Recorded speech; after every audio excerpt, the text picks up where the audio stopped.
Hi, Madiha. Daphne here. Lovely to hear from you. Hope you're well. Great that you're keeping on going with your IELTS prep. Well done. I'm wondering, have you got a date now for your exam? Because some centres are opening, some students are preferring to do the IELTS indicator test, which we think is a great idea if you need the exam for academic purposes. It's a test that you can do at home on your computer, really safe, which is lovely. But it's no good for immigration, so I'm not sure why you're taking the exam.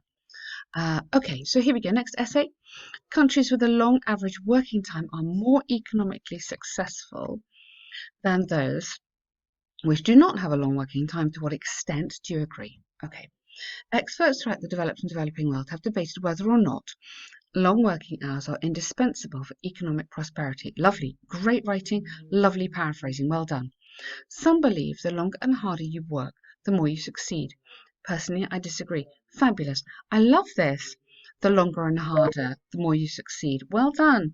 I haven't seen that structure in an essay for a long time, and that really works. Well done. The sources will argue that excessively long hours could be. Here I would put could be because you don't know that for a fact. Counterproductive at both individual and country level. So just put that in as an emphatic both. And here could be, I love these modal verbs, using examples from Sweden and USA. Okay, firstly, there's ample evidence that the well-being of personnel is directly linked to the economic growth of a country. The central reason behind this is twofold. Okay, I know this sentence is in the template, but you don't, you can have it, you don't need it if you feel you're short of time or if you don't want it for any reason, because you're writing very beautifully anyway. It's undeniably true that longer shifts can lead. So here you really do need these modal verbs because yes, you know that, but you can't prove it in the essay. So these modal verbs are very widely used in academic writing. Can lead to stress at work and hence lower the productivity of a workforce. And so can lead or could lead, so lead and lower. So these are your infinitives, lead and lower. Secondly, not only the employee, but the family. Again, I put in another modal verb, might additionally suffer. So that would have to be an infinitive then, as their work-life balance would be compromised. So I'm getting you into a sort of conditional structure here. So it might suffer as it would be compromised. Rather than doing present simple, which is fine, but here we're just trying to upgrade the grammar of the essay as well. For example, recently many multinational companies in the USA faced employee shortages, plural, resulting in bankruptcy, as the majority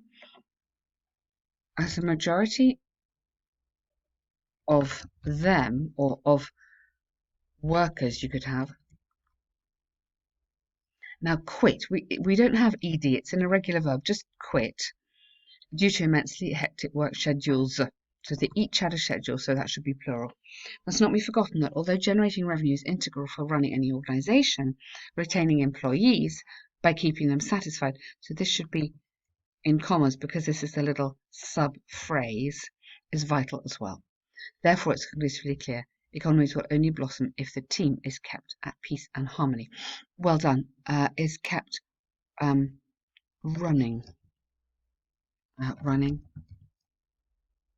Yeah, you need to you run a team so that you don't keep a team. So the team is kept running at peace and harmony. Very lovely writing. Super, super good there. Secondly, it can also be seen that countries who limit the number of working hours yield better results. This is largely because many developed countries minimize the workload by adopting modern technological advancements. Give me one more sentence here. What do these advancements do? So why is this good? Just give me one more sentence to develop that. It's really nice, but in terms of your task achievement and just the coherence of the essay, one more sentence there.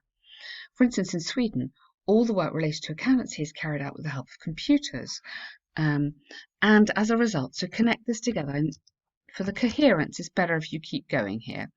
And as a result, much time. So I wouldn't say a lot of in this kind of essay, but you could say much or significant.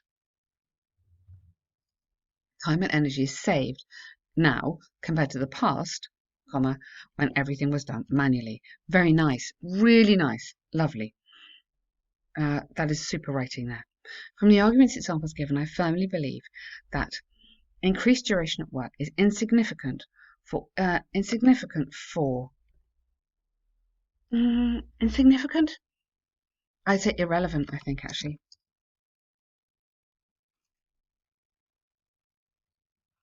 For economic growth. It's predicted.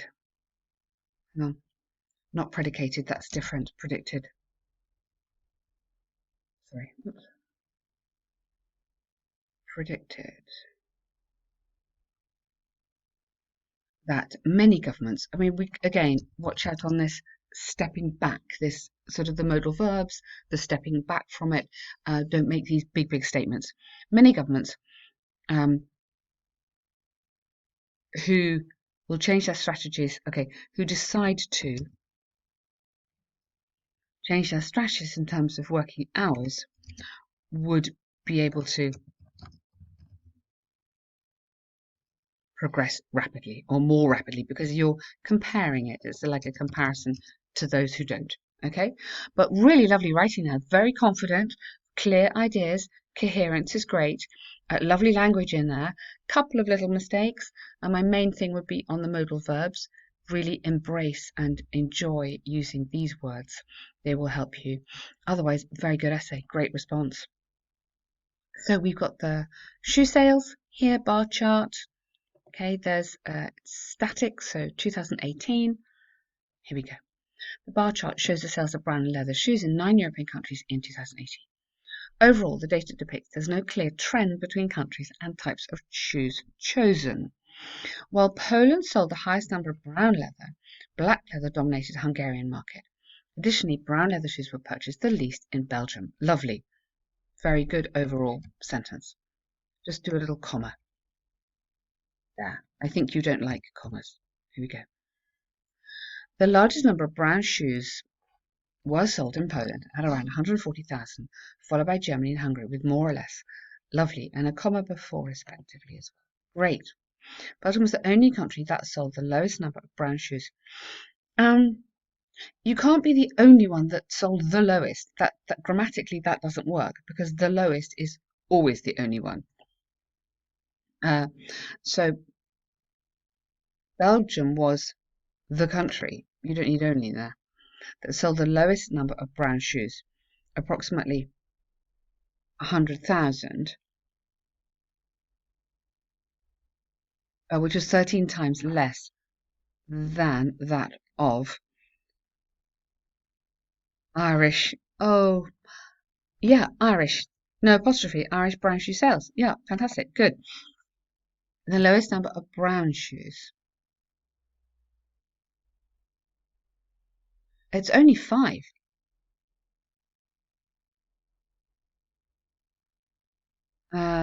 So I think the number there is actually 5 because shoes in thousands. So it would be 5,000. Yeah? Here, not watch out on the numbers there. The country that sold the lowest, approximately 5,000.